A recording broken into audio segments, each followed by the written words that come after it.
ఒక విశ్వాసకి అపజయం కూడా, డిస్కరేజ్మెంట్ కూడా, డిస్మే కూడా, పోరాటము, సందిగ్ధం ఇవన్నీ ఉంటాయి. నాలాంటి వాడికి అపజయం ఏంటి, నాలాంటి వాడికి ఓటమి ఏంటి, నాలాంటి వాడికి జాబ్ రాకపోవడం ఏంటి, నాలాంటి వాడికి పెళ్లి కాకపోవడం ఏంటి, నాలాంటి వాడికి ఎందుకు ఉద్యోగం రాలేదు, నాలాంటి వాడికి పరిచయం ఎందుకు సక్సెస్ కాలేదు, నీలాంటి వాడు కనుకనే కాలేదు. దేవుడు మనల్ని మెత్తగా చేయటానికి, హృదయానికి బద్దలు చేయటానికి ఓటమి మన జీవితాల్లో అప్పుడు అనుమతిస్తాడు. ఓటమి అంతం కాదు, ఆరంభం మాత్రమే. మీరు కూడా బహుశా అలాగ అనుకుంటున్నారేమో, ఇది సాధ్యమేనా, విల్ దిస్ హ్యాపెన్, ఇది జరుగుతుందా, ఇది సాధ్యమేనా, ఇది సంభవమేనా, ఇది వీలవుతుందా, మానవ రీత్యా ఆలోచిస్తే ఇది ఏం వీలుగా, చరిత్రలో ఎప్పుడు జరగలేదు అలాంటి మిరాకిల్, ఓన్లీ వన్స్. బహుశా మన జీవితాల్లో కూడా ప్రభువు ఎప్పుడు ఇంతదాకా చేయలేదేమో, ఓన్లీ వన్స్, ఒక్కసారి మాత్రమే ఆ అద్భుతం చేయాలని కోరుతున్నాడేమో. యెహోషువ గ్రంథం అసమానమైనది. దానికి 5 కారణాలు మనం చూడవచ్చు. మొదటిది, ఇశ్రాయేలు కనాన్లోనికి ప్రవేశించిన తర్వాత సెలబ్రేటెడ్ ద పాస్ ఓవర్, పస్కా పండుగను ఆచరించినారు. 5:10 యెహోషువలో ఆ మాట గ్రంథస్థం చేయబడి, first pass over in the promised land, వాగ్దానం చేయబడిన దేశంలో మొదటి పస్కా పండుగ జరిగించబడిన పుస్తకం. రెండవది, అదే యెహోషువ గ్రంథం 5వ అధ్యాయం 12వ వచనంలో 40 ఏళ్ళ తర్వాత ఒక అద్భుతం జరిగింది. సిసేషన్ ఆఫ్ మన్నా, మన్నా కురవడం ఆగిపోయింది. మూడవది, మన్నా ఆగిపోయింది కదా, మరి పస్తున్నారేమో అనుకుంటాం. ఆ దేశపు పంటను వారు తినిరి. మొట్టమొదటిగా కనానులో ఎలాంటి పంట పండుతుందో ఎవరు తిన్నారో, ప్రథమ ఫలం అంటాం కదా, ప్రథమ సంవత్సరం. అబ్రహాంకి దాదాపు కొన్ని వందల సంవత్సరాల క్రితం దేవుడు వాగ్దానం చేసినాడు, నీ సంతానము వాగ్దాన దేశంలో ప్రవేశింపబోతుందని. అది ఇప్పుడు ప్రభువు నెరవేర్చినట్లు మనం చూస్తాం. నాలుగవది, అక్కడ యోర్దానులోను యోర్దాను బయట 12 రాళ్ళు పాతినట్లు వాక్యంలో మనం చూస్తాం. బైబిల్లో ఇదొక సందర్భంలో ప్రస్తావించబడింది. 12 stones. What mean the stones? ఈ రాళ్ళు ఎందుకు? ఇది ప్రశ్న. జవాబు మీకు తెలుసు అనుకుంటా, నాకంటే ఎక్కువ. 5వది, ఆఖరిది, యెహోషువ గ్రంథం ముగింపు, ఆఖరి. ఇశ్రాయేలు చరిత్రలో బలమైన నాయకులు ఈ లోకాన్ని విడిచినారు. Mighty men fallen. అయ్యయ్యో బలాఢ్యులు లోకాన్ని విడిచారు. యెహోషువ 1:1 మోషే చనిపోయారు. యెహోషువ 24 ఆఖరి వచనాల్లో యెహోషువ చనిపోయారు. This book is sandwiched between 2 burials. This is the only book that is sandwiched between 2 burials of great spiritual champions. On one side Moses, the prophet of God, on the other side the leader of the people of Israel. ఒకవైపు మోషే అనే గొప్ప నాయకుడు, ఇంకొక వైపు యెహోషువ అనే యుద్ధశూరుడు. కనీసం ఈ 5 కారణాలను బట్టి యెహోషువ గ్రంథం అసమానమైనదని మనం గుర్తించవచ్చు. మీకు తెలుసు కదా, యెహోషువ 110 సంవత్సరాలు బతికినాడు. కనాన్లో ఎన్నేళ్ళు బతికాడు తెలుసా? 50 సంవత్సరాలు. అరణ్యంలో ఎన్నేళ్ళు ఉన్నాడు తెలుసా? 40 సంవత్సరాలు. ఇప్పుడు ఎన్నో సంవత్సరాలు బయటకు వచ్చింటాడు? సింపుల్, 20 సంవత్సరంలో బయటకు వచ్చి. 20 సంవత్సరం పైబడిన వారిని అందరూ లెక్కించినారు కదా. కనుక 20 ఏళ్ళు ఐగుప్తు బానిసత్వంలో ఉంది, బయటకు వచ్చినాడు. 40 సంవత్సరాలు అరణ్యంలో ఉన్నాడు. 20, 40, 60, ఇంకెన్నేళ్ళు? 50 సంవత్సరాలు వాగ్దాన దేశంలో ఉన్నాడు. ఇప్పుడు మీరు చెప్పండి, 110 సంవత్సరాలు దేవునితో నడిచిన జీవితం, 24 అధ్యాయాలు రాసిన ఒక వ్యక్తిని గురించి 3 గంటల్లో వివరించడం సాధ్యమంటారా? Is life and legacy is a great challenge for all generations. ఆయన జీవితం ఆత్మీయమైనది, అన్ని తరాల వారికి ఒక సవాల్. అయితే మీరు ఈ మాట అనొచ్చు, మరి ఎందుకు బ్రదర్ సాధ్యం కానప్పుడు ఎందుకు ఈ థీమ్ ఇచ్చినారు అని. అట్లంటే బైబిల్లో ఏ వచనాన్ని గురించి వివరించడం సాధ్యం కాదు బతికినంత కాలం. అలాగే ఎలాగో సాధ్యం కాదు కదని మానేస్తామా? చిరు ప్రయత్నం చేస్తాం. ప్రయత్నం చేయకుండా ఓడిపోవడం ఓటమి, ప్రయత్నం చేసి ఓడిపోవడం జయం. ఇంకోసారి చెప్పనా? ప్రయత్నము చేయకుండా ఓడిపోవడం ఓటమి, ప్రయత్నం చేసి ఓడిపోవడం జయం. అలాంటి ప్రయత్నమే ఈ దినం మనం చేస్తూ వచ్చినాం. ద కాన్సక్రేషన్ ఆఫ్ జాషువా, యెహోషువ యొక్క ప్రతిష్టత. సరే, ఇప్పుడు నేను ఒక 5 విషయాలు మీ గమనానికి తీసుకురావాలని కోరుతున్నాను.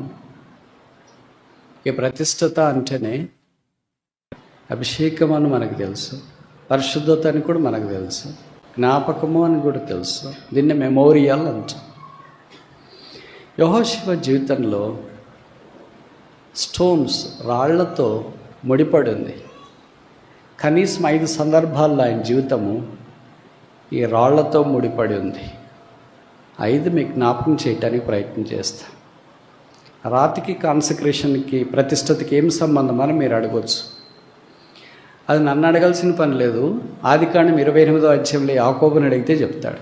ఓ రాతిని తీసుకొని తలగడగా చేసుకొని నిద్రపోతే ఆయనకు ఒక్క కళ, దర్శనం వచ్చింది. ఇప్పుడు దేవదూతలు ఎక్కుచూ దిగుచుండ నిచ్చెన కనిపించింది. లేచినాడు, ఆ తలగడగా చేసిన రాతిని తీసి దాని తల మీద నూనె పోసి, కొన మీద నూనె పోసి, this pillow shall become a pillar. ఈ తలగడ దేవుని మందిరం ఆగును. కనుక నూనె పోయి జ్ఞాపకం చేస్తుందంటే కాన్సక్రేషన్, ప్రతిష్టతను జ్ఞాపకం చేస్తుంది. అలాగ రాయితో క్రైస్తవునికి సంబంధం వచ్చింది. కొత్త నిబంధనలోనికి వచ్చేటప్పుడు పేతురు ఏమన్నాడంటే, అట్లా కాదు అని ఇంకా విలువైన ప్రత్యక్షత ఏమిచ్చినాడంటే, మనమే ఆ రాళ్ళు, we are that living stones, Christ is our corner stone. క్రీస్తే ముఖ్యమైన మూలరాయి, మనము సజీవమైన రాళ్ళు. ఇప్పుడు యెహోషువకి రాళ్ళకున్న సంబంధం 5 విషయాల్లో మొదటిది ఎక్సోడస్ చాప్టర్ 17, నిర్గమాకాండం 17వ అధ్యాయం 12వ వచనం. మోషే చేతులు బరువెక్కగా వారు ఒక రాయి తీసుకొని వచ్చి, అతడు దాని మీద కూర్చుండుటకై రాయి తీసుకొని వచ్చి. ఈ మన సంగతి తెలుసు. ఎంత అమాలేకీయులు యుద్ధం చేయడానికి వచ్చినప్పుడు మోషే, అహరోను, హోర్లు మనకి ఇక్కడ కనిపిస్తున్నారు. యెహోషువ యుద్ధము జరిగించుట్లో నిమగ్నమై ఉన్నాడు. మోషే చేతులెత్తుట, మోషే చేతులు దించుట, ఇది మనకు పరిచయం. అహరోను ఊర్లు ఆ పక్క ఈ పక్క నుండి మోషే చేతులు పట్టుకుంటూ వచ్చినారు. చేతులు ఎత్తినప్పుడు విజయం, చేతులు దించినప్పుడు అపజయం. మీకు తెలుసు కదా, బైబిల్ 3 భాషలు పాడాలంటే కొంతమంది చేతులు ఎత్తారు. మొదటి ఇట్లా, తర్వాత ఇట్లా, తర్వాత ఇట్లా. అంటే 3 నిమిషాలకే ఎన్ని పొజిషన్లు మార్చేస్తారు. మరి ఆయన రోజంతా అలాగే చేతులు పట్టుకొని ఉండాలా? అది చాలా కష్టమైన పని. అందుకే అక్కడ ఒక రాయి మనకు కనిపిస్తుంది. చేతులు ఎత్తుట, ప్రార్థన మనకు జ్ఞాపకం చేస్తుంది, సప్లికేషన్. కనుక ప్రతిష్ఠించబడిన వ్యక్తి, ఎవరి consecrated Christian will have supplication. ప్రతిష్ఠించబడిన వ్యక్తి ప్రార్థన చేసేవాడుగా ఉంటాడు. మామూలు ప్రార్థనలో 3 స్టేట్మెంట్లు మీకు తెలుసు కదా, మరలా జ్ఞాపకం చేస్తాను. మొదటి స్టేట్మెంట్ ఏంటంటే మోర్ ప్రేయర్ మోర్ పవర్, ఎక్కువ ప్రార్థన ఎక్కువ శక్తి. రెండో స్టేట్మెంట్ ఏంటంటే లెస్ ప్రేయర్ లెస్ పవర్, తక్కువ ప్రార్థన తక్కువ శక్తి. మూడో స్టేట్మెంట్ ఏంటంటే నో ప్రేయర్ నో పవర్. అంత కరెక్ట్గా ఎట్లా చెప్తున్నారు మీరు? ఇప్పుడు కరెక్ట్గా చెప్పండి, ఈ 3 స్టేట్మెంట్లో మనం ఏ స్టేట్మెంట్లో కరెక్ట్ అతికినట్లు సరిపోతాం? రెండవదే, మొదటిదే, మూడవదే? అంత కరెక్ట్గా ఎట్లా జాయిన్ అయినారు నాతో పాటు మీరు కూడా? No prayer no power. ప్రార్థన లేకపోతే శక్తి లేదు. మోషే చేయెత్తకపోతే అమాలేకీల విషయం, మోషే చేయెత్తితే ఇశ్రాయేలు యొక్క విషయం.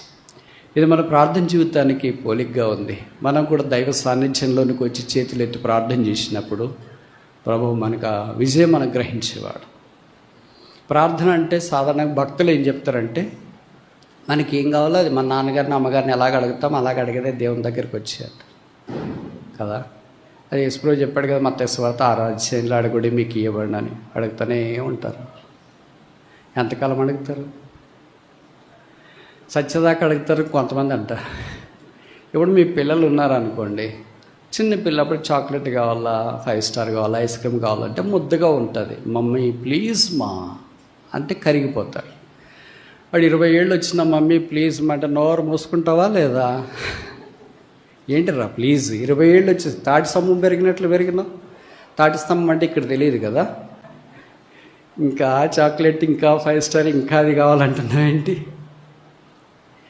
ఇంకా 40 ఏళ్ళు వచ్చినా కూడా అట్లా అడిగినాడు అనుకో, మమ్మీ ప్లీజ్ మా అని. ఏమంటారు మీరు? నీకు కొద్దిగా కూడా డాష్ లేదురా, సిగ్గు లేదురా, ఇంకా అడుగుతున్నావు ఏంటి? ఎంతకాలం నేను చూసుకోవాలా? ఇప్పుడు మరి తల్లిదండ్రులు ఏమి ఎక్స్పెక్ట్ చేస్తారు? మనం వారిని సేవించేది ఎక్స్పెక్ట్ చేస్తారు. ప్రార్థన కూడా అంతే. బేసిక్ ప్రేయర్, కేజీ ప్రేయర్ ఏంటంటే, ప్రభువా నాకు ఇవ్వు ఇవ్వు ఇవ్వు, చదువు ఇవ్వు, ఉద్యోగం ఇవ్వు, సీట్ ఇవ్వు, కనీసం డిఎస్సి అన్న ఇవ్వు, పోలీసు ఉద్యోగం అన్న ఇవ్వు, కనీసం ఏదో ఒక సంబంధం, ఏదో ఒకటి అనుకోవద్దు. దేవుడి విషయం ఎంతో ప్రణాళిక కలిగి ఉన్నాడు. ఏదో ఒకటి ఇవ్వాలంటే ఏముంది? నువ్వు బజారుకి వెళ్ళినప్పుడు ఏదో ఒక కూరగాయలు తీసుకో కదా, ఏదో ఒక టమాటా తీసుకో కదా, ఏదో ఒక ఆకుకూరలు తీసుకో కదా. అది ఈ రోజు ఉండి రేపు ఎండిపోయేదానికి ఎంత ఆలోచిస్తావు. గోంగూర తీసుకోవాలన్నా, తోటకూర తీసుకోవాలన్నా, ఇదేంటమ్మా అంత ఎండిపోయింది, కట్టల బాలే, బురద వచ్చింది, మంచిదివా అంటావు. అలాగే టమాటాలు తీసుకోవాలన్నా కూడా అది 5 రూపాయల కేజీ ఉన్నా, 10 రూపాయల కేజీ ఉన్నా మంచి టమాటాలు ఏరుకోవటానికి నువ్వు ప్రయత్నం చేస్తావు. ఒక 5 రూపాయలు 10 రూపాయల దాంట్లో ఇంత సెలెక్టివ్గా ఉంటావు కదా. యేసుప్రభువు వారు మనల్ని తన శిలువ రక్తం ద్వారా కొన్ని కడిగి పరిశుద్ధపరిచిన తర్వాత మన విషయం ఆయన సెలెక్టివ్గా ఉండడంటారా? నేను ఈ మాట చెప్తున్నాను, మీరు అనొచ్చు, ఏం సెలెక్టివ్ బ్రదర్, అంతా అయిపోయింది, ఇంకా ఎంతకాలమని భరించాలా? నాకు తెలిసి ఇలాంటి డిస్కరేజింగ్ ఉండేవాళ్ళు చాలామంది యవనస్తులు ఉన్నారు. This is the story of almost all the youth, that includes me two. అలాగే మనకు అనిపిస్తుంది. కానీ విచిత్రం ఏంటంటే, ప్రభు ప్రేమ మనల్ని అలాగే అలాగే అలాగే నడిపిస్తుంది.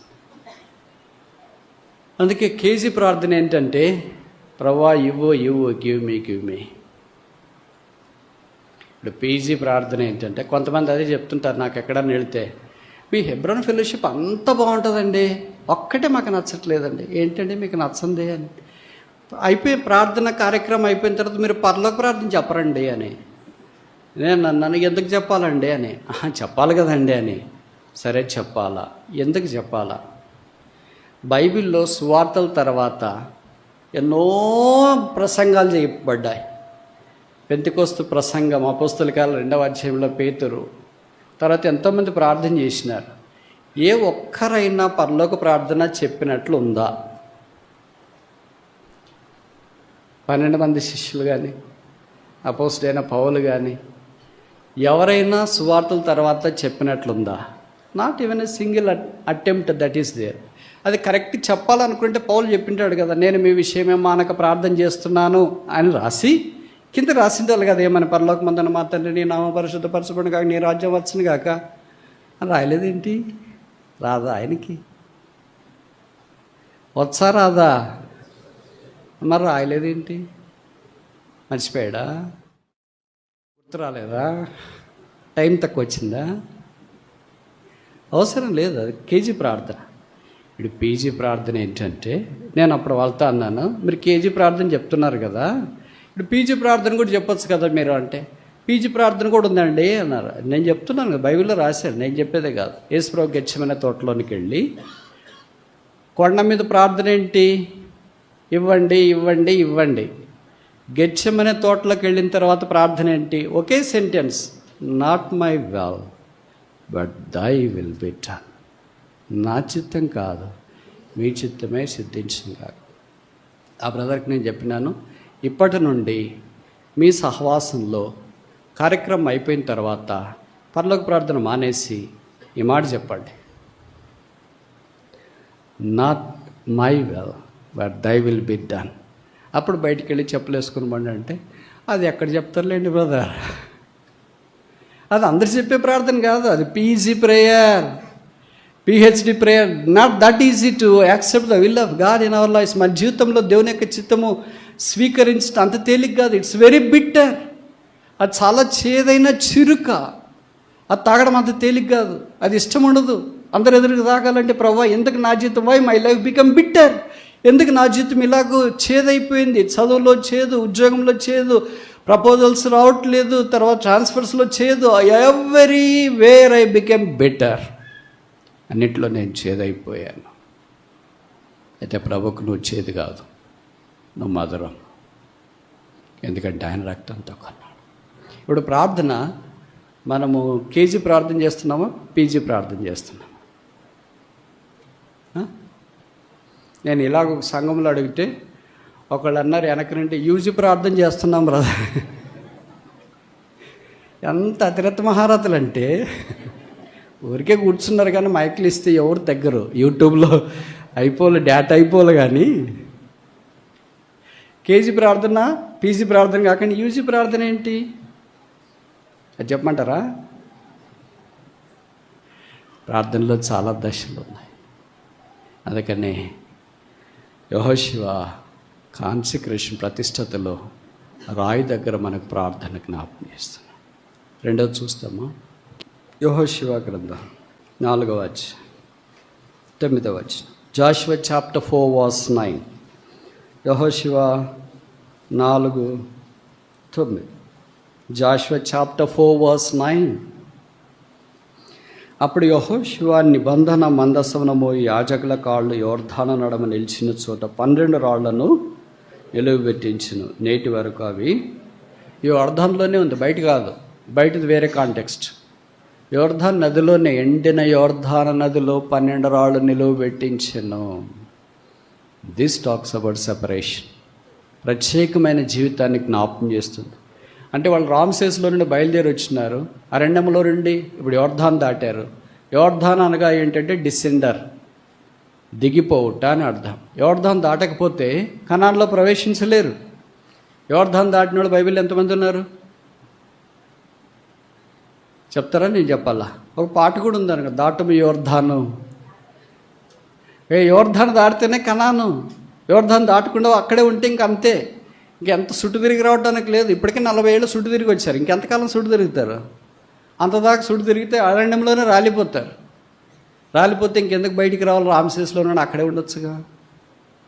కనుక ఇప్పుడు యోర్దాను వారు దాటాల్సిందే. ఆ ప్రత్యేకమైన జీవితం. యోర్దానుకు ఇశ్రాయేలు రాలేరు, ఎర్ర సముద్రం దాకా వాళ్ళు రాగలరు. నేను చెప్పే ఈ మాట మీరు ఆలకించండి. ఐగుప్తీయులు ఎర్ర సముద్రం దాకా రాగలరు, ఐగుప్తీయులు యోర్దాను దాకా రాలేరు. ఇశ్రాయేలీలు ఎర్ర సముద్రం దాటి యోర్దాను దాకా రాగలరు, యోర్దాను దాటి కనాన్లో ప్రవేశించగలరు. అంటే యేసుక్రీస్తు ప్రభువునందు విశ్వాసం ఉంచిన వారు ఎర్ర సముద్రం దాటి, అరణ్యం దాటి, యోర్దాను దాటి కనాన్లోకి వెళ్తారు. యేసునందు విశ్వాసం ఉంచని ఐగుప్తీయులు యోర్దాను దాకా వస్తారు, ఆగిపోతారు. బైబిల్లో రాయబడింది, వారి రథాలు, మనుషులు అందరూ ఏకముగా ఎర్ర సముద్రంలో మునిగిపోయినారంట. వారు చచ్చిన శవములను నది సముద్ర తీరమున చూచారు, డెడ్ బాడీస్. ఇప్పుడు దేవుడు మనకు అవకాశం ఇచ్చినాడు. ఎర్ర సముద్రం దాటిన వెంటనే కుదరదు. ఇప్పుడు యోర్దాను కూడా దాటాల. ఎర్ర సముద్రం అయితే ఏమైంది? పాయలైంది. యోర్దాను అయితే ఏమైంది? ఏకరాశిగా నీళ్లు నిలబడ్డాయి. ఇట్లా మానవ చరిత్రలో నీళ్లు నిలబడ్డం అనేది ఒకదాని మీద ఒకటి అసంభవం. You cannot build molecule over molecule, molecule over molecule, that is to molecules. It's not possible. ఈ నీళ్లుకున్న లక్షణం ఏంటంటే, ఒక సామెత ఉంది కదా, నీరు పళ్ళ మెరుగు, నిజము దేవుడు ఎరుగు అని. అవి ప్రవాహం ఎలా ప్రవహిస్తుంది అంటే పల్లం వైపు ప్రవహిస్తుంది. మరి పల్లం వచ్చిన దగ్గర ఆగిపోయింది, ఒక గోడ ఆగిపోయినట్లు ఆగిపోయింది. What is impossible in the human sight is possible with God. మానవ దృష్టిలో ఏది అసాధ్యమో అది దేవుడికి సాధ్యం. మీరు కూడా బహుశా అలాగ అనుకుంటున్నారేమో, ఇది సాధ్యమేనా? Will this happen? ఇది జరుగుతుందా? ఇది సాధ్యమేనా? ఇది సంభవమేనా? ఇది వీలవుతుందా? మానవ రీత్యా ఆలోచిస్తే ఇది ఏం వీలుగా, చరిత్రలో ఎప్పుడు జరగలేదు అలాంటి మిరాకిల్. ఓన్లీ వన్స్ బహుశా మన జీవితాల్లో కూడా ప్రభు ఎప్పుడు ఇంతదాకా చేయలేదేమో, ఓన్లీ వన్స్, ఒక్కసారి మాత్రమే ఆ అద్భుతం చేయాలని కోరుతున్నాడేమో. అద్భుతం వైపు ప్రభు కొరకు కనిపెట్టుకుని ఉంటే ఎంత మంచిది. ఇదే ప్రత్యేక జీవితాన్ని జ్ఞాపకం చేస్తుంది. మనం అనేకసార్లు రక్షణ పొందిన తర్వాత ప్రత్యేకంగా జీవించాలని ఇష్టపడం, లోకంలో కలిసిపోతాం. దానికి పైపెచ్చు మన లాజిక్ రీజనింగ్ చాలా చెప్తాం. ఏమని?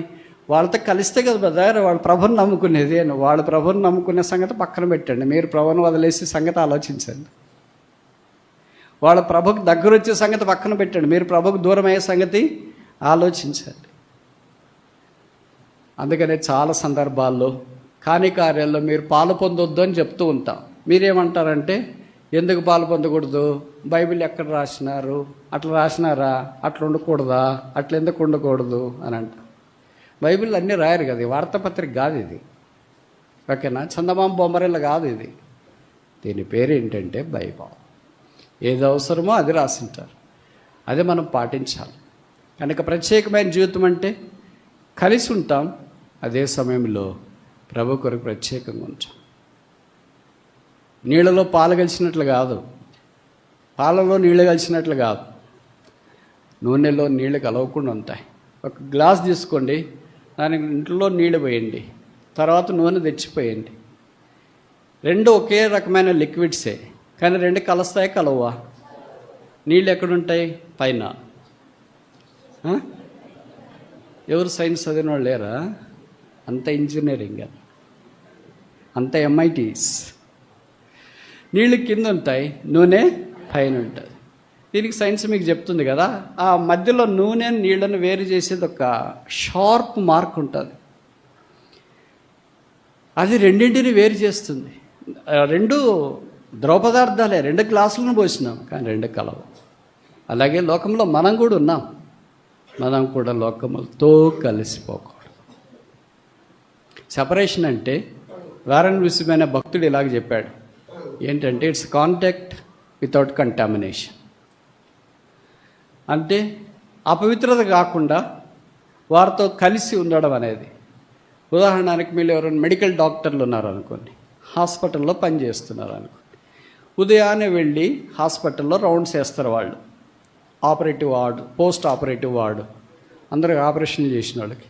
వాళ్ళు ఒక్కొక్క పేషెంట్ దగ్గరికి వెళ్ళి చేయబట్టుకొని పల్స్ చూసి, ఏమ్మా ఎట్లున్నావు, ఏంటయ్యా ఎట్లున్నావు, బాగుందా, రాత్రి నిద్ర పట్టిందా, తిన్నావా, ఆకలేసిందా అని మనతో మాట్లాడుతూ ఉంటారు. వాళ్ళు చేసే టెస్టింగ్ అన్నీ పల్స్ అవి చూస్తూనే ఉంటారు.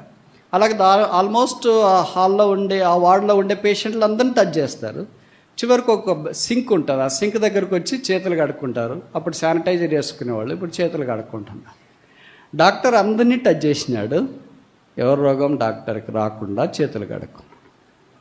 అలాగే లోకంలో మన క్లాసులోనో, ఆఫీసులోనో, మనం పనిచేసే స్థలాల్లోనో, కూలి పని, పొలాల పని, ఎక్కడో రకరకాల మనుషుల మధ్యలో మనం ఉంటాం. అయితే అపవిత్రత అంటకుండా కాపాడుకోవడం అనేది ప్రత్యేకమైన జీవితం. యెహోషువ అది జ్ఞాపకం చేస్తాం. మూడోది చూస్తామా? యెహోషువ గ్రంథం, బుక్ ఆఫ్ జాషువా. యెహోషువ గ్రంథం 6వ అధ్యాయం, లేదు మన్నించండి 4వ అధ్యాయం 20వ వచనం, 4:20. జాషువా చాప్టర్ 4:20. యెహోషువ 4:20. వారు యోర్దానులో నుండి తెచ్చిన 12 రాళ్లను యెహోషువ గిల్గాలులో నిలువబెట్టించి ఇశ్రాయేలుతో ఇట్లనెను, రాబో కాలమున మీ సంతతి వారు ఈ రాళ్ళు ఎందుకని తమ తండ్రులను, వాట్ మీన్ దీ స్టోన్స్, ఈ రాళ్ళు ఎందుకు? ఇదొక పెద్ద ప్రసంగం. ఈ రాళ్ళు ఎందుకు? రాళ్ళు ఏం చేస్తామండి, ఎరాయినా ఒకటే కదండి, తల పగలు కొట్టుకోవటానికి మనం అనుకుంటాం. కానీ ఇక్కడ అలాంటి రాళ్ళు కాదు. ఇవి కూడా 12 బయటికి తీసుకొని వచ్చినారు, యోర్దాన్లో నుండి తీసుకొని వచ్చినారు. కానీ యోర్దాన్లో పాత పెట్టినవి కాదు, ఈ 12 రాళ్ళకు వేరే రాళ్ళు. ఈ 12 రాళ్ళు తీసుకొని వచ్చి యోర్దాను బయట గిల్గాలు దగ్గర దాన్ని ఉంచినారు. గిల్గాల్ అంటే దొర్లించబడట, రోల్డ్ అవే. అది యేసు ప్రభు యొక్క సిలువకు కొత్త నిబంధనలో సాదృశ్యంగా ఉంది. యోర్దాను దాటి వచ్చినారంటే అర్థం ఏంటంటే, యోర్దాన్ అంటే దిగిపోవటం అని చెప్పాం. యేసు ప్రభు వారు యోర్దాన్ నదిలో బాప్తిసం తీసుకున్నాడు అంటే దిగి వెళ్ళినాడు, అంటే మానము, భూస్థాపన, పునరుత్థానాన్ని అక్కడే మనకు చూపించినాడు. ఇప్పుడు బయటకు వచ్చుట పునరుత్థానానికి సాదృశ్యం. Resurrection, stones of resurrection. 3 రకాల రాళ్ళు చూసినాం. మొదటిది స్టోన్స్ ఆఫ్ సప్లికేషన్, ప్రార్థనా రాళ్ళు. రెండవది స్టోన్స్ ఆఫ్ సెపరేషన్, ప్రత్యేకమైన జీవితానికి సంబంధించిన రాళ్ళు. మూడవది స్టోన్స్ ఆఫ్ చెప్పండి రిజరక్షన్. ఇప్పుడు ఇంక యోర్దానులో లేరు వాళ్ళు, కనాన్లోనికి వచ్చినారు, భూమి మీదకి వచ్చినారు, వాగ్దాన దేశంలో అడుగుపెట్టినారు. దేవుడు అబ్రహాంతో చేసిన నిబంధనలోనికి వారు పూర్తిగా అక్షరానుసారంగా ప్రవేశించినారు. మూడవది చూస్తామా? యెహోషువ 8:31, జాషువా చాప్టర్ 8 verse 31, 8:31. యెహోవా సేవకుడైన మోషే ఇశ్రాయేలుకు ఆజ్ఞాపించినట్లు యెహోషువ ఇశ్రాయేలు దేవుడైన యెహోవా నామమున బలిపీఠమును ఇనుప పనిముట్లు తగిలింపని కారు రాళ్లతో, అంటే అన్పాలిష్డ్, అన్కట్ అంటారు కదా మీరు, మామూలుగా లోకంలో వాడుతుంటారు కదా, uncut video, uncut message, uncut testimony అంటే ఎగబడి చూస్తుంటారు, లైక్లు కొడుతుంటారు, సబ్స్క్రైబర్స్ పెరుగుతుంటారు. కట్ అంటే బహుశా చాలామంది దాన్ని చూడటానికి ఇష్టపడాలనుకుంటా. ప్రభువు స్తోత్రాలు. దేవుడు కరుణించి అన్కట్ అంటే ఇనుప పనిముట్లు వాడని వాటన్నిటినీ దేవుడు యెహోషువ ద్వారా బలిపీఠం కట్టించడానికి ఇష్టపడినట్లు మనం చూస్తాం. That's called stones of devotion. బలిపీఠము మనకు తెలుసు, అబ్రహాం కట్టినాడు, ఇస్సాక్ కట్టినాడు, యాకోబు కట్టినాడు, మోషే కట్టినాడు. మోషే 17వ అధ్యాయం నిర్గమకాండంలో అమాలేకుల మీద జయం పొందిన తర్వాత ఆ బలిపీఠాన్ని కట్టి దానికి ఒక పేరు పెట్టాడు. ఏమని అలసిపోయారు? ముగించిన ఓకే. నేను యూజువల్గా మా స్టూడెంట్స్ నేనంటే చాలా ఇష్టపడతారు. ఎందుకో తెలుసా? బాగా చెప్తున్నాను కాదు, తొందరగా ముగిస్తాడు సార్. అదే నాకు బాడీ లాంగ్వేజ్ చూసి అలవాటు అయిపోతుంది. వాళ్ళు డల్లగా అటు చూసి ఇటు చూసి కింద తల ఉంచుకొని ఏదో చేస్తుంటారు. అనుకో వీళ్ళకి ఇంట్రెస్ట్ లేదు, మనం ఇంట్రెస్ట్ లేని ఎంత దాకా చెప్పగలమా అని అనుకుంటా. సరేనా? ఇప్పుడు ఎన్ని చెప్పాం? 4 చెప్పాను. డివోషన్, బలిపీఠము, భక్తిని జ్ఞాపకం చేస్తాం. దేవుని మీద మనకున్న భక్తి ఏంటి? 5వ ఆఖరి చూడండి, 24వ అధ్యాయమా యెహోషువ గ్రంథం 24వ అధ్యాయం 26వ వచనం. Jashuva chapter 24 verse 26. దేవుని ధర్మశాస్త్ర గ్రంథంలో ఆ వాక్యంలో వ్రాయించి పెద్ద రాతిని తెప్పించి యెహోవా పరిశుద్ధ స్థలంలో నన్న సింధు వృక్షం కింద దాన్ని నిలవబెట్టించి, పెద్ద రాతిని తెప్పించి. ఇక్కడ రాతికి వినబడేటట్లుగా ఆ రాతిని సాక్షిగా ఉంచినారు. స్టోన్ ఆఫ్ టెస్టిమోనీ, సాక్ష్యపు రాయి. ఈ 5 రాళ్ళు యెహోషువ జీవితంలో దేవుడు ఎంత మంచివాడో జ్ఞాపకం చేయటానికి తన ప్రతిష్టతను ఇక్కడ తెలియజేస్తున్నట్లు చూస్తున్నాం. ఇప్పుడు ముగింపుకు మునుపు సంగతి ఏంటంటే, మనకి ఇట్లాంటి అనుభవాలు ఏమైనా ఉన్నాయంటే రాళ్ళు బాతినారా అని కాదు దీని అర్థం. అలాగే దైవికంగా దేవునితో మనకున్న సంబంధం గుర్తు చేసుకోవటానికి ఏమైనా ఉన్నాయా? Stones are memorials, not monuments. ఒకసారి చెప్పనా? రాళ్ళు దేవుడు చేసిన మేలును జ్ఞాపకం చేసుకునేవి, అవి మాన్యుమెంట్స్ కాదు. మాన్యుమెంట్స్ అంటే స్తూపాలా? ఊరికి అలాగ ఆకార పుష్టి నైవేద్య నష్టి కాదు, దేవుడి కార్యం చేసినాడు అంటానికి. మన క్రైస్తవ జీవితం ఎలాగుంది? 110 ఏళ్ళు జీవించినాడు, నిప్పు వలె జీవించాడు, సింహం వలె జీవించాడు. ఇదంతా నేను చెప్తుంటే మీరు అనుకోవచ్చు ఇది వన్ సైడ్ బ్రదర్ అని. వన్ సైడే. ఆయనకి అదర్ సైడ్ కూడా ఉంది. బాధపడ్డాడు. హాయి లాంటి ఊర్లో అపజయం వచ్చింది.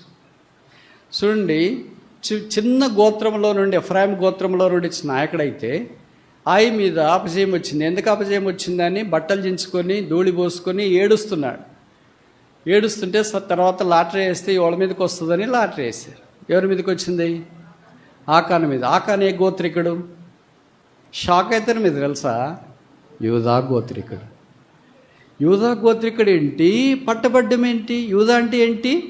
ప్రైజ్, ఆరాధించేవాడు. యూదా గోత్రంలో నుండి యేసుప్రభు, యూదా గోత్రంలో నుండే దావీదు, యూదా గోత్రంలో నుండే రాబోయే రాజులందరూ రాబోతున్నారు. అలాంటి గోత్రంలో నుండి వచ్చినాడు. తెలుగులో ఒక సామెత ఉంది కదా, పండిత పుత్ర పరమ సొంట అని. గోత్రం మాత్రం యూదా గోత్రమే, కానీ అలాంటి గోత్రంలో కూడా ఇలాంటి వాళ్ళు పుట్టారా? అందుకే మీ కొంతమందికి తెలుగులో సామెత ఉంది, పరిచయం ఉంటుంది కదా, మంచి తోటలో గంజాయి మొక్క ఉందంట. అలాగే యూదా గోత్రం లాంటి మంచి గోత్రంలో ఆకాన్ లాంటి వాడు, ఎఫ్రాయిం లాంటి చిన్న గోత్రములో యెహోషువ లాంటి. కనుక ఏ కులం, ఏ చదువు, ఏ ప్రాంతం, ఏది, that is immaterial to God. ఒకవేళ మనమే అలాగ చేసింటే ఏం చెప్పింటారు తెలిసిన? ఇప్పటి కాలం విశ్వాసులు, బ్రదర్ ఆయనకి ఎక్కువ ఫీలింగ్, బ్రదర్ క్యాస్ట్ ఫీలింగ్, అందుకే మనం పైకి రావడం ఇష్టం లేదు, అందుకే యూదా గోత్రాన్ని పట్టుకున్నాడు, ఆకాన్ని చంపించినాడు, ఆయన ఒక్కడే కనపడాలని అనుకుంటాడు. ఇది టుడేస్ లాజిక్. లాజిక్ కాదు అది, దట్స్ నాట్ స్పిరిచువల్. యూదా గోత్రంలో వాడు ఓడిపోయాడు, ఎఫ్రాయిం గోత్రంలో వాడు విజయశాలి. అప్పుడు జరిగిన సంగతి నాకంటే మీకు బాగా తెలుసు. యెహోషువ ఏడుస్తూ ప్రాధేయపడుతుంటే ఎలాగ ప్రార్థన చేసినాడు? ప్రార్థనలో ఒక మాట వాడు, ప్రభువా కనికరించు. ఆశ్చర్యం వేస్తుంది, సూర్యుని నిలబెడని పెట్టినవాడు, చంద్రుని నిలబెట్టినవాడు ఇట్లా ఓడిపోతాడా? Is it possible? Defeat is the other side of a believer. ఒక విశ్వాసకి అపజయం కూడా, డిస్కరేజ్మెంట్ కూడా, డిస్మే కూడా, పోరాటము, సందిగ్ధం ఇవన్నీ ఉంటాయి. నాలాంటి వాడికి అపజయం ఏంటి? నాలాంటి వాడికి ఓటమి ఏంటి? నాలాంటి వాడికి జాబ్ రాకపోవడం ఏంటి? నాలాంటి వాడికి పెళ్లి కాకపోవడం ఏంటి? నాలాంటి వాడికి ఎందుకు ఉద్యోగం రాలేదు? నాలాంటి వాడికి పరిచయం ఎందుకు సక్సెస్ కాలేదు? నీలాంటి వాడు కనుకనే కాలేదు. ఇంకోసారి చెప్పనా? Failure is one sophisticated tool. God wants to break us. దేవుడు మనల్ని మెత్తగా చేయటానికి, హృదయానికి బద్దలు చేయటానికి ఓటమి మన జీవితాల్లో అప్పుడు అనుమతిస్తాడు. But failure is not final. ఓటమి అంతం కాదు, ఆరంభం మాత్రమే. నేను అక్కడ చెప్పి ముగించిన టైం అయింది. అదొక దేశం, ఫ్యాషన్ ప్రపంచానికి నిలువెత్తటి అద్దం. ప్రపంచంలో ఫ్యాషన్కు అదే నిర్వచనం. ఆ దేశంలో ధనవంతులైన దంపతులు ఉండేవాళ్ళు. వారికి ఒక కుమారుడు. ఆ కుమారుడు చాలా అందంగా ఉన్నాడు. దాదాపు 18-20 ఏళ్ళు వచ్చినాయి. యేసుని అంగీకరించలేదు, నిరాకరించి త్రోసివేసి. రోజులు గడుస్తున్నాయి. వాళ్ళ నాన్న అమ్మగారు చాలా మంచి విశ్వాసులు, చాలా ధనవంతులు. కనుక వీళ్ళ కుటుంబం ఓ దినాన్ని ఇలాగ వీకెండ్ సెలవులు వస్తే వాళ్ళ నాన్నగారు ఒక గుర్రం, ఈ అబ్బాయి ఒక గుర్రం వేసుకొని షికారు కొరకు బయలుదేరారు. వాళ్ళు షికారుకి వెళ్ళే దారిలో ఒక కాలువ ఉంటుంది, కాలువ మీద బ్రిడ్జ్ ఉంటుంది. ఆ బ్రిడ్జ్ దాడితే అవతలకి వెళ్తారు. బ్రిడ్జికి యువతలే ఉంటే యువతలే ఉంటారు. వాళ్ళ నాన్నగారు గుర్రం మీద టక్ టక్ టక్, ఆ దినాల్లో గుర్రంలే ఉండేది. ఆ బ్రిడ్జ్ దాటి అవతలకి వెళ్ళాడు. ఈ ఎవరస్తుడు ఆ గుర్రం మీద చాలా సరదాగా వెళ్తా ఉంటే మరి ఏం జరిగిందేమో, గుర్రం భయపడిపోయి కాలువలోకి దూకి. ఈ అబ్బాయి యేసుని అంగీకరించలేదు, వాళ్ళ అన్న నమ్ముకున్నాడు. ఆ బ్రిడ్జ్ దాటిన తర్వాత కుమారుడు ఉన్నాడా లేదా అని వెనక్కి తిరిగి చూస్తే బ్రిడ్జిలో నుండి కాలువలోకి పడిపోయి కేకలేస్తున్నాడు, డాడీ సేవ్ మీ, నాన్న కాపాడు, నాన్న కాపాడు, నాన్న కాపాడు. నాన్నేం కాపాడుతాడు? అప్పుడు వాళ్ళ నాన్నగారు దూరం నుండి అన్నాడు, మేక్ ఎ స్మాల్ ప్రేయర్, ఒక చిన్న ప్రార్థన చేయి, జీసస్ సేవ్ మీ, యేసు నన్ను రక్షించు. ఇంక మరణ బంధకాల్లో ఉన్నాడు కదా, ఏం చేయమన్నా చేస్తారు. అప్పుడు అందులో ఇలాంటి చిన్న పని అసలే కాదనలేరు. అందుకని ఆ యవనస్తుడు తనకిష్టం లేని ఆ పదాన్ని, ఇష్టం లేని పేరును ఆ ప్రాణాపాయ పరిస్థితిలో ఆడు, జీసస్ సేవ్ మీ, యేసు నన్ను కాపాడు. కరుణా సంపన్నుడని యేసు ప్రార్థన ఆలకించినాడు. ఇప్పుడు ఆ గుర్రం దానంతటదే ఆ నీళ్ళలో నుండే పోకుండా అది ఈది ఒడ్డుకు వచ్చింది. ఆ యవనస్తుడు బయటకు వచ్చింది. వాళ్ళ నాన్నగారు చెప్పిన సలహా యవనస్తుడికి చాలా ఇష్టమైంది. చర్చికి వెళ్ళడం ఆరంభించిన, రక్షించబడ్డాడు, ప్రభు కొరకు జీవించిన. అలాగా రోజులు గడుస్తున్నాయి. దేవుడు ఆయనకి మంచి జ్ఞాపక శక్తి అనుగ్రహించిన. ఇంకా స్టోరీ కట్ చేస్తాం. ఆయన ఆ తర్వాత ప్రపంచ ప్రఖ్యాతిగాంచిన శాస్త్రవేత్త అయ్యాడు. ఇది మీరందరూ కోవిడ్ వచ్చినా కూడా ఇక్కడ ఉన్నారంటే ఆయనే కారణం. ఆయన పేరు చెప్తారా? చెప్పాలి. Louis Pasteur. వ్యాక్సిన్ కనుక్కునింది ఆయన. Rabin vaccine. ఇప్పుడు మనం వ్యాక్సిన్ వేసుకుంటాం కదా, అంటే మీరు అనవచ్చు అప్పుడు కోవిడ్ లేదు కదా బ్రదర్, వ్యాక్సిన్ ఇట్లా కాన్సెప్ట్, వ్యాక్సిన్ కాన్సెప్ట్ అనేది ఆయన కనుక్కున్నాడు. దాని తర్వాత రోగాన్ని బట్టి కెమికల్ కాంపౌండ్స్, కెమిస్ట్రీ ఇంతా మార్చేసి వ్యాక్సిన్ డిజైన్ చేస్తారు, డెవలప్ చేస్తారు. అది ఇప్పుడు రోగం కోవిడ్ వచ్చింది కనుక ఆ వ్యాక్సిన్ కాన్సెప్ట్ని తీసుకొని మనకు అవసరమైన విధానంలో దాన్ని డెవలప్ చేసి అది మన కొరకు వాడుతూ వచ్చినారు. ఆయన 4 అనుకున్నాడు, ప్రపంచాన్ని మార్చింది. కుక్క కరిస్తే కుక్క కాటుకు మందు అంటారు కదా, ర్యాబిక్స్. మలేరియా వస్తే దానికి విరుగుడు ఉండేది కాదు. ఆయన మలేరియా కూడా కనుక్కున్నాడు, వ్యాక్సిన్ కనుక్కున్నాడు, పాస్చరైజేషన్, లూయిస్ పాస్చరైజేషన్ కనుక్కున్నాడు. ఈ 4 ప్రపంచ జీవిత చిత్రపటాన్ని మార్చివేసినాయి. ఆయన ఆ తర్వాత యేసు కొరకు జీవిస్తూ లోకాన్ని విడిచిపెట్టి వెళ్ళాడు. ఒక చిన్న తీర్మానం, తన జీవితాన్ని ప్రపంచానికి ఆశీర్వాదకరంగా చేసి. నేను అసలు మీకు చెప్పదలుచుకున్న సంగతి ఏంటంటే, మీరు ఎప్పుడు చుట్టుపక్కల మేము, మా ఊరు, మా కులం, మాకు, you are not local. Every Christian is a global. ఇప్పుడు ఐజాక్ న్యూటన్ లోకలా? చెప్పరేంటి? లోకలా? ఏ లోకల్? కోల్బెల్టా? షేక్స్పియర్ లోకలా? జాన్ మిల్టన్ లోకలా? ఏంటి మరి? They are global people. God wants every one of you a global icon. మీరు కంప్యూటర్ సిస్టమ్ తెరుస్తారు కదా, తెరిచిన వెంటనే స్క్రీన్ మీద కొన్ని ఐకాన్స్ డిస్ప్లే అవుతాయి. క్రోము, పీడిఎఫ్, వర్డ్, తర్వాత స్కానర్, ఇవన్నీ. వాటిని ఏమంటారు మీరు? ఏమంటారు? ఐకాన్స్. మీరు కూడా ఐకాన్స్. తెలంగాణ ఐకాన్స్. అలాగే ఐకాన్ వద్దులే ప్రభు, ఫైల్ మాదిరి ఉంటుంది సార్. ఆ ఫైల్ ఎక్కడో ఉంటుంది, లెటర్. ఐకానా చూస్తే చాలు, ఇది ఏం ఐకానో మీరు చెప్పేస్తారు. ఇది క్రోమా, సఫారీనా, తర్వాత ఇంకేంటి, వర్డ్ ఐకానా, ఏం ఐకానా, ఇది ఎక్సెల్ ఐకానా, ప్రతిదీ ఊరికే చూస్తేనే చెప్పేస్తారు. ఎట్లుంది? ఆ వాల్యూమ్కి ఒక ఐకాన్ ఉంటుంది, ఇంటర్నెట్కి ఒక ఐకాన్ ఉంటుంది. మీరు మొబైల్లో చూస్తున్నారు కదా, దానికి ఐకాన్ 4 ఎంతతో రా, బ్యాటరీ ఎంత ఉందిరా అంటే ఇంకా 4 లైన్లు ఉందిరా. ఇప్పుడు ఎంత ఉందో? 3 ఉందిరా. ఇప్పుడు ఎంత ఉందో? 1 ఉంది. నెట్ ఇంక పోతుంది, సిగ్నల్ పోతుంది, అన్నిటికీ ఐకాన్స్ ఉన్నాయి. మరి యేసు ప్రభుకి ఐకాన్ వద్దా? మీరు కూడా ప్రభు కొరకు గ్లోబల్ ఐకాన్స్ కావాలని కోరుతున్నాం. Believer, a Christian is not only useful for local but is global. మీ తల్లిదండ్రులు ఏమనుకుంటారంటే, ఏమో బ్రదర్, మా పిల్లోడు, మా అమ్మాయి పెరిగి పెద్దగా బాగా చదువుకొని ఉద్యోగం తెచ్చుకుంటే పెళ్లి చేసి సెటిల్ చేస్తాం అనుకుంటాడు. నువ్వు ఒక ఇల్లు కట్టిస్తావు, ఒక ప్లాట్ కట్టిస్తావు. నువ్వు ఇల్లు ప్లాట్లు కట్టడానికి కాదు, ప్రభు నిన్ను సిటీస్ నిర్మించాలని కోరుతున్నాడు. ఒక్కొక్క పట్టణము ఒక్కొక్కరు నిర్మించాలా. ఈ షల్ బి నేషన్స్, మీరు నాకు జనము అన్నాడు. నేను ఇలాగ చెప్తుంటే మీకు తల కిందికేసి అనుకుంటున్నారు. ఈయన మస్తుగా చెప్తున్నాడు. 1 బిలీవర్ ఈజ్ 1 నేషన్. ఒక విశ్వాసి, ఒక జనం. కాదంటారా? యాకోబు తన సహోదరుడు ఎవరు? ఏశావు బయటకు వచ్చేటప్పుడు దేవుడు వారికి ఇచ్చిన, ఇస్సాకుకి ఇచ్చిన మాట, 2 జనములు నీ గర్భంలో నుండి. 2 కొడుకులు కాదు, అర్థమైందే?